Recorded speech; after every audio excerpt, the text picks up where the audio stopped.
In his State of the Nation address earlier this month, South African President Jacob Zuma outlined a number of initiatives expected to stimulate job creation in South Africa's economy. The country's unemployed will be waiting to find out how these initiatives will be funded when Finance Minister Pravin Gordhan delivers the country's budget address tomorrow. Arabile Gumede reports. Vincent Mgomezulu is a 38-year-old construction worker from Alexandria Township and has been unable to find work since June last year. His plight is similar to more than 4.2 million unemployed South Africans. I don't have, but I think the government must provide us a job a lot by creating many companies in the suburbs, whatever. When you go to these places, they must build the companies. South Africa has one of the highest unemployment rates in the world at 23.9%. This, according to Statistics South Africa's latest labour force survey for the fourth quarter of 2011.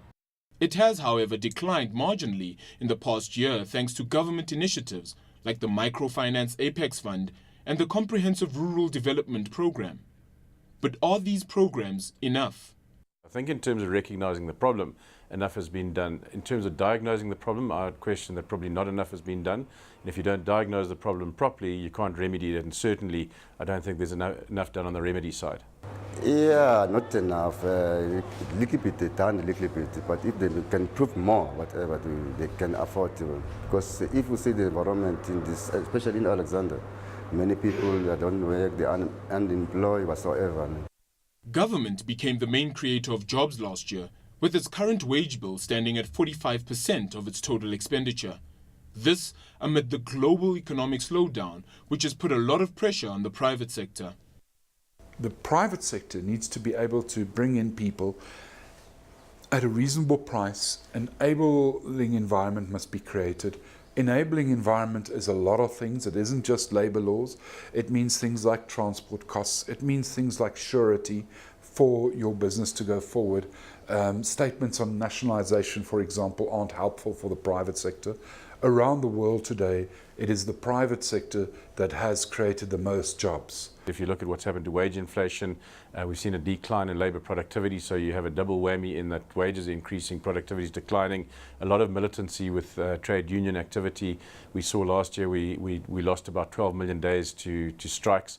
Those things mitigate against job creation and in fact encourage employers to actually automate, to mechanise, to offshore, to outsource, to look at labour saving alternatives, and I think that's the situation we're in at the moment. South Africa hopes to decrease its unemployment rate to 15% by 2020, which means a further 5 million jobs need to be created.